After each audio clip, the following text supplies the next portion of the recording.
नमस्ते और welcome to AI बुकवर्स, जहां एआई बुक्स नहीं पढ़ता बल्कि उनके बारे में बातचीत करता है। आज हम बायोटेक्नोलॉजी टेक्स्ट बुक के अध्याय 2 सेलुलर ऑर्गेनेल्स यानी कोशिकांगों की दुनिया में गोता लगा रहे हैं। जी, कोशिका मतलब जीवन की जो सबसे छोटी इकाई है, अपने आप में एक पूरी दुनिया है। हाँ बिल्कुल, एक शहर की तरह, है ना।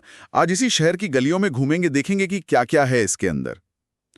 तो शुरुआत करते हैं शहर की बाहरी दीवार से, प्लाज्मा मेम्ब्रेन। वो सिंगर और निकोलसन का 1972 वाला मॉडल याद है? Fluid Mosaic model. हाँ बिल्कुल, लिपिड की दोहरी परत जिसमें प्रोटीन तैरते रहते हैं, कुछ सतह पर, कुछ अंदर धसे हुए। और कमाल की बात यह है कि ये फ्लूइड है, मतलब एकदम लचीली, सिर्फ एक दीवार नहीं। सही कहा, ये लचीलापन ही इसे इतना डायनामिक बनाता है।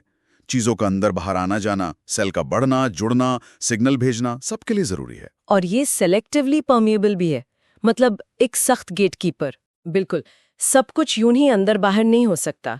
सोचिए, जैसे ऑक्सीजन है, वो तो बस डिफ्यूज हो जाती है बिना किसी ऊर्जा के, पैसिव ट्रांसपोर्ट। अच्छा। लेकिन ग्लूकोज जैसे अणुओं को उन्हें मदद चाहिए खास प्रोटीन चैनल्स की। ये हुआ फैसिलिटेटेड ट्रांसपोर्ट।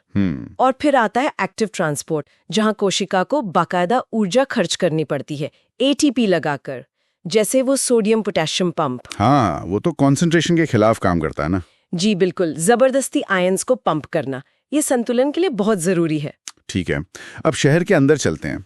Endoplasmic reticulum. यार, इसके 2 रूप हैं ना। हाँ, रफ और स्मूथ। रफ वाले पर वो छोटे छोटे दाने राइबोसोम चिपके होते हैं। अच्छा, तो वहीं प्रोटीन बनते हैं और फिर आगे भेजे जाते हैं। हाँ, प्रोटीन सिंथेसिस और उनकी सॉर्टिंग का पहला स्टेप। और स्मूथ ईआर वो लिपिड मेटाबॉलिज्म और डिटॉक्सिफिकेशन वगैरह देखता है। जॉर्ज पालिडे ने ही तो बताया था शायद कि कैसे प्रोटीन आरईआर से गोल्जी और फिर बाहर जाते हैं। जी बिल्कुल, उन्होंने वो पूरा रास्ता ट्रैक किया था। तो ईआर के बाद आता है गोल्जी एपरेटस। इसे क्या कहें, कोशिका का पोस्ट ऑफिस? हाँ, पोस्ट ऑफिस, या कह लीजिए फिनिशिंग और डिस्पैच सेंटर। ईआर से आए प्रोटीन और लिपिड यहाँ आते हैं। यहाँ क्या होता है उनके साथ? उनकी छटाई होती है, मॉडिफिकेशन होता है, जैसे उन पे शुगर मॉलिक्यूल जोड़कर ग्लाइकोप्रोटीन या ग्लाइकोलिपिड बनाना, एक तरह से पता लगाना। अच्छा, फाइनल टचिंग। बिल्कुल, और फिर उन्हें वेसिकल्स मतलब छोटे छोटे पैकेट्स में पैक करके सही जगह भेज दिया जाता है। इसका एक सिरा सिस फेस वेसिकल लेता है, दूसरा ट्रांसफेस उन्हें आगे भेजता है। समझ गया। अब आते हैं लाइसोसोम पर। ये तो कोशिका का रिसाइकलिंग या सफाई विभाग हुआ। हाँ, एक तरह से छोटी थैलियां जिनमें बहुत पावरफुल एंजाइम्स होते हैं, हाइड्रोलाइटिक एंजाइम्स। और ये एसिडिक पीएच पे काम करते हैं, है ना? ये क्यों? अगर लाइसोसोम लीक भी हो जाए तो उसके एंजाइम कोशिका के सामान्य पीएच जो न्यूट्रल के करीब होता है उसमें ज्यादा एक्टिव नहीं होंगे और नुकसान कम होगा। कमाल है, ये पुरानी चीजों को भी तोड़ते हैं, ऑटोफेजी जिसे कहते हैं। जी, पुरानी या खराब ऑर्गेनल्स को रिसाइकिल करना। और टे-सेक्स रोग का जिक्र जरूरी है यहाँ। उसमें एक खास लिपिड पचाने वाला एंजाइम कम होता है तो लिपिड जमा होने लगता है। ओह, अच्छा, अब प्रोटीन बनाने वाली फैक्ट्रीज की बात करते हैं, राइबोसोम। हाँ, ये बहुत जरूरी है। आरएनए और प्रोटीन से बने होते हैं, 2 सब यूनिट होते हैं इनके। और इनमें भी फर्क होता है प्रोकैरियोट्स और यूकैरियोट्स में? जी, प्रोकैरियोट्स में। और दिलचस्प बात यह है कि माइटोकॉन्ड्रिया और क्लोरोप्लास्ट में भी 70S टाइप के होते हैं। अच्छा। यूकैरियोट्स जैसे नहीं। यूकैरियोट्स के साइटोसॉल में 80S होते हैं। ये राइबोसोम या तो साइटोसॉल में फ्री तैरते हैं या फिर रफ ईआर से जुड़े होते हैं। और वो क्या बात थी कि कुछ आरएनए एंजाइम की तरह काम करते हैं? हाँ, राइबोजाइम कहते हैं उन्हें। ये दिखाता है कि आरएनए सिर्फ जेनेटिक कोड ले जाने वाला मैसेंजर नहीं, बल्कि खुद काम करने वाला अणु भी हो सकता है। बहुत रोमांचक खोज थी है। सच में? अच्छा, और भी छोटे ऑर्गेनेल है ना, माइक्रोबॉडीज? जी, जैसे पेरोक्सीजोम। ये मेटाबॉलिज्म के दौरान बनने वाले खतरनाक हाइड्रोजन पेरोक्साइड जैसे बाय प्रोडक्ट्स को सेफ तरीके से तोड़ते हैं।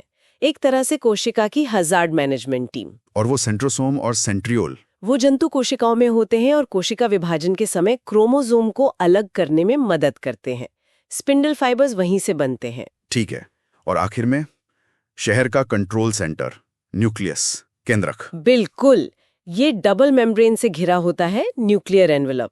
इसमें छोटे छोटे छेद होते हैं, न्यूक्लियर पोर। ये पोर किस लिए? ये डेट कीपर की तरह काम करते हैं, कंट्रोल करते हैं कि कौन से अणु जैसे आरएनए और प्रोटीन न्यूक्लियस के अंदर बाहर आ जा सकते हैं। बहुत रेगुलेटेड होता है ये। और अंदर क्या क्या होता है? अंदर होता है न्यूक्लियोप्लाज्म, उसमें तैरता हुआ न्यूक्लियोलस, जहां राइबोसोम के सब यूनिट्स बनते हैं। अच्छा, राइबोसोम फैक्ट्री का हिस्सा यहाँ बनता है? हाँ, और सबसे जरूरी क्रोमैटिन, जो असल में डीएनए और उससे जुड़े प्रोटीन है।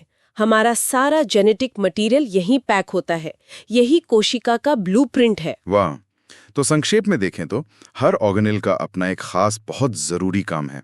मेम्ब्रेन बाउंड्री और ट्रांसपोर्ट देखती है, ER production, Golgi packaging, lysosome सफाई, राइबोसोम प्रोटीन बनाते हैं और न्यूक्लियस सब पर नजर रखता है और कंट्रोल करता है। बिल्कुल, एक कमाल का कोऑर्डिनेशन है। सब मिलकर कोशिका को चलाते हैं। वाकई एक अद्भुत व्यवस्थित दुनिया है ये कोशिका के अंदर। हाँ, और यहाँ एक सोचने वाली बात छोड़ जाते हैं।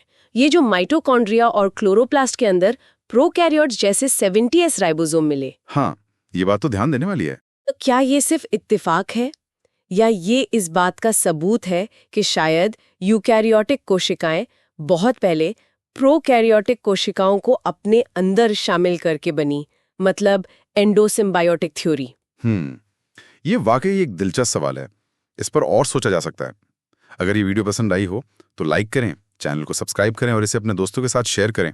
शुक्रिया AI बुकवर्स देखने के लिए। मिलते हैं अगले बुक एडवेंचर में।